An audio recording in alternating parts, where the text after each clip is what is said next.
Bonjour tout le monde. Alors, je repensais à ce temps-là du cégep et moi j'étais vraiment perdue.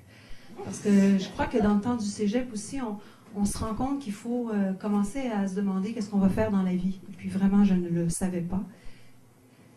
On m'avait fait sauter ma 7e année, puis mon secondaire 5 qui existait dans ce temps-là, mais on me l'avait fait sauter. Surtout, je me retrouvais 2 ans plus jeune que tout le monde dans ma première année de cégep, puis j'avais rien compris. Moi, je savais qu'ils se donnaient des cours de théâtre à Lionel Groulx. C'est que je me suis dit, je vais faire du théâtre. C'est qu'au mois de septembre, j'arrive là, je dis, OK, je vais choisir mes cours de théâtre. La fille me dit, ben non, là, ça prenait des auditions, puis ça, j'étais découragée. Tu sais, il y avait une section théâtre, là, puis moi, je m'en allais faire du théâtre. Je savais rien, j'étais vraiment un petit enfant, là. Fait que là, j'ai passé une année à me demander ce que je ferais dans la vie, à prendre mes cours de philosophie que j'aimais. Après ça, j'ai changé de cégep, je me suis dit, bon, je vais aller dans un autre cégep, je vais apprendre l'anglais. Au moins, je vais apprendre l'anglais. C'est que je suis allée au cégep Vanier. Au moins, j'ai appris l'anglais, puis après ça, j'ai pris un cours de théâtre. Là, ils offraient un cours de théâtre à ceux qui ne sont pas inscrits en théâtre. Puis là, il y a eu la grève. Il y avait une grève cette année-là. Puis là, on avait commencé en théâtre, puis le professeur avait vaguement dit qu'on créerait quelque chose. C'est que je me suis dit, bon, ben là, c'est la grève, c'est que je vais créer une pièce de théâtre. C'est que j'avais commencé à écrire toute une grande affaire. Finalement, la grève a duré tellement longtemps que j'ai jamais pu la monter. C'est que finalement, j'ai abandonné l'école.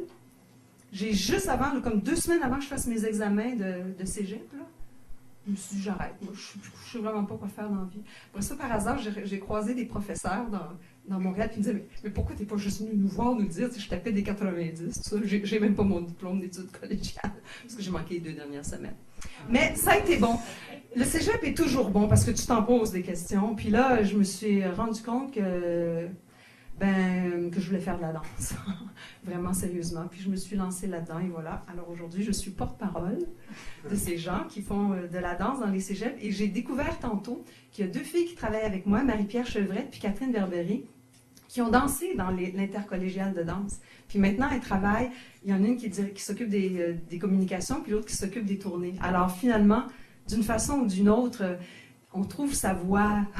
Puis de toucher aux arts, c'est toujours une révélation tellement importante. Puis c'est un chemin qui est à vivre. Si moi, avant d'arriver ici, là, imaginez donc que je travaillais sur mes clavicules.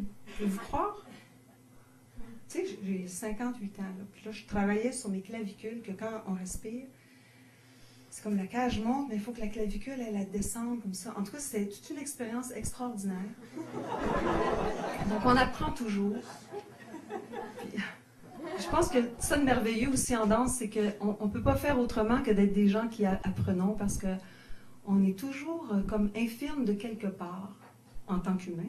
Puis nous autres, on s'en rend compte en danse. Puis on est tout le temps en train de vouloir recréer des connexions neuronales. Un peu, c'est comme ceux qui font des choses dans le cerveau, comment ça s'appelle, puis qui se retrouvent paralysés. Ouais. Puis là, ils sont obligés de tout réapprendre, de tout faire une rééducation. Mais moi, j'ai l'impression que je suis toujours en train de me rééduquer comme humaine. Tant des affaires qui me manquent, des bouts que je n'ai pas compris. Puis c'est vraiment un long travail.